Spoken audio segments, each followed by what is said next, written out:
Hello everyone! Today we will visit two sites para makita nyo. And very excited kami na ipakita sa inyo. One project is an existing project we have, and especially an update to those clients na nakakuha na dito ng property, may it be for their end use or iba naman investment. So we will update you, puntahan namin yun later. And the next project naman will be a new project dito sa Biñan. So something new that we will share to you. It's a house and lot at later makikita nyo how beautiful it is. So samahan nyo kami, tara!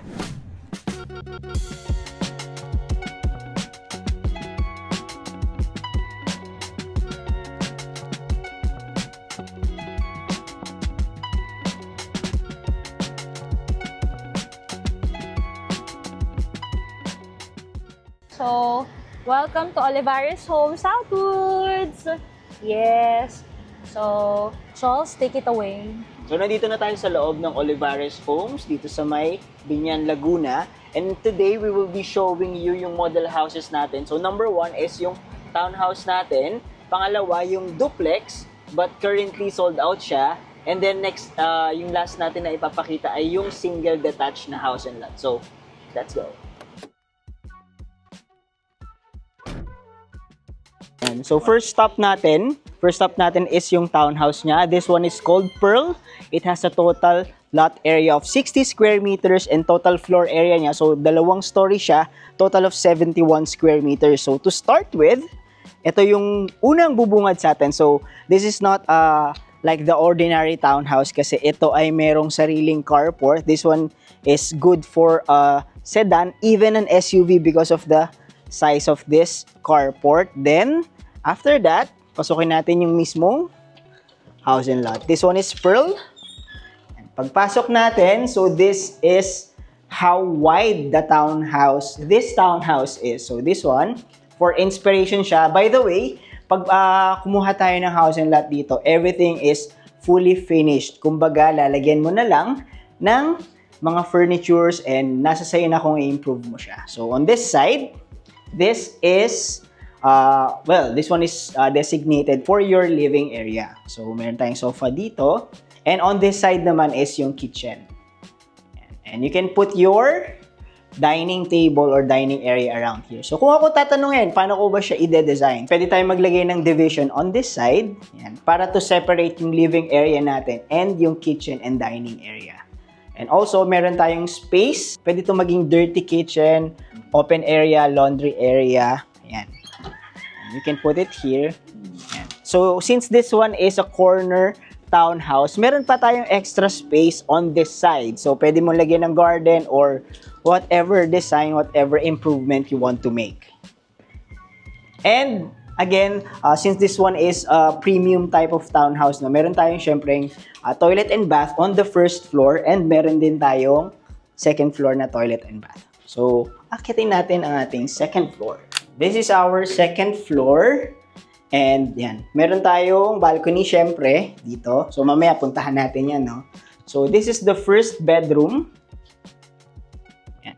So this one is spacious, so you can put your bed here.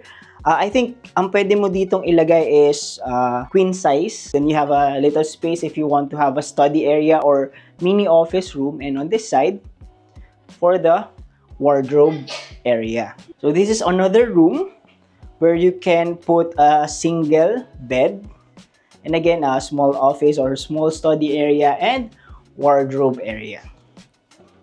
And on this side, this is our second toilet and bath. So, nakalock lang siya.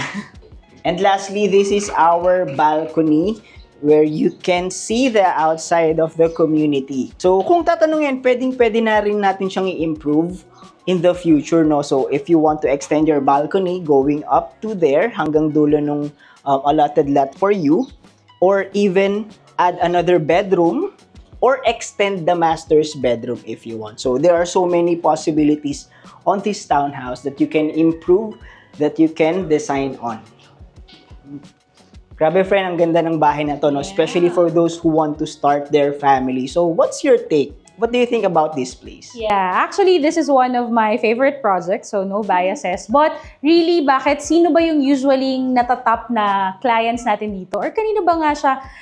Para kanino siya? So usually, these houses are for starting families, no? While townhouses, usually meron tayong negative connotation, let's be honest, around it, no? Pero, in fairness to how Edgeland has made this property for a townhouse, it looks very, very good, no? So, the house is very spacious. So, kung 71 square meters siya, imagine this space as a 35 square meter. So, fit for your family, no? Lalo kung medyo growing family pa lang kayo. So, they have 2 bedrooms, pwedeng sa inyo mag-asawa. Then, the other one is for your kids as well. So, kadalasan ng mga kliyenteng kumukuha namin dito are starting families, no? Yung gusto lang mag-start small and see paano mga ba mag-independent living. So, yan yung mga pwede nyo makuha. Also, if you're looking for a property for investment, no? I personally recommend this one because it's seated on a very good location, just around 5 minutes away from exit.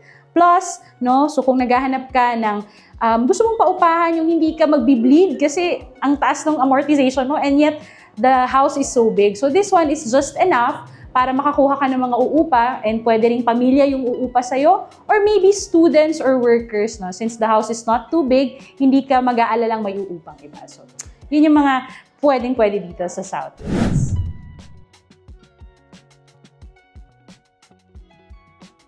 So, nandito na kami ngayon sa Privado Homes at titingnan natin kung yung mga nabanggit kanina ni Broker Coordinator is really something na mapapawaw tayo. So, samahan nyo kami, tara!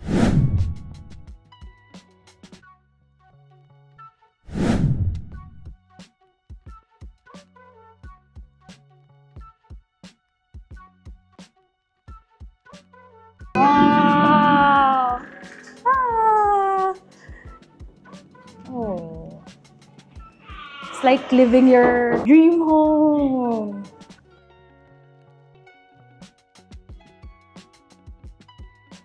Wow, this is Privado Homes. Yeah, living like luxury. The quality is good. Even yung CR.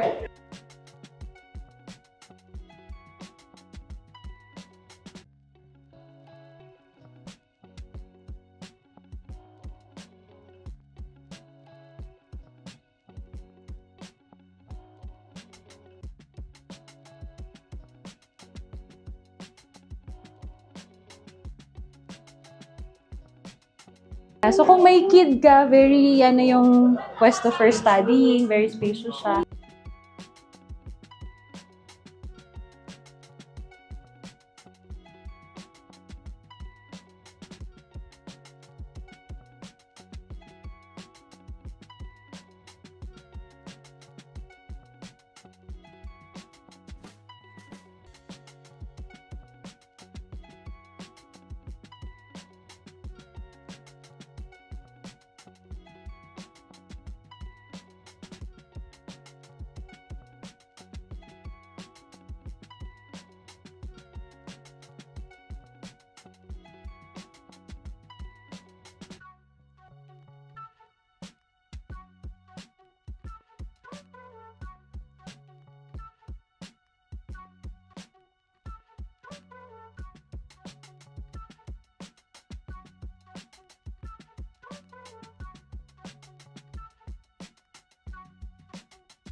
So guys, investment approved ba? Yes na yes! Ang ganda ng dalawang projects, no? Ikaw, Frenzel, what do you think about those projects? Yeah, it's actually very nice, no? Dahil nandun siya sa isang magandang location. So, kung talaga naghahanap kayo ng house and lot dito sa Laguna, you might want to check these 2 properties. And of course, meron naman yung binabagayan. So, kung ikaw ba, Cholo, which of the 2 ang medyo naging favorite mo? Favorite ko yung Olivares Homes if ever you want to start small or dun sa mga families na gustong mag-umpisa na ng kanilang house investment. And for for Privado Homes, syempre dun it's a level up house and lot project na rin. So this one is perfect for those na kumbaga upgrading na Yeah, or leveling bigger. up their house and lot property. Yes, I would agree to that, no? So kung kagaya ko, medyo papalaki na ang gusto mong pamilya, you might want to check a bigger house which is privado. Pero kung starting small ka, you might want to check Olivares naman. But of course, it would be different for other people. Eh kayo ba, anong tingin niyong mas bagay sa inyo? Let us know, no? And comment on our video. So, Cholo, saan naman na tayo mga susunod na pupunta?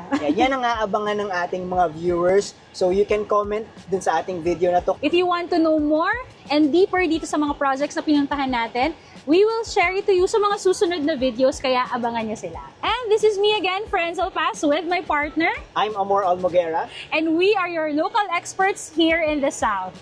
See you on our next videos.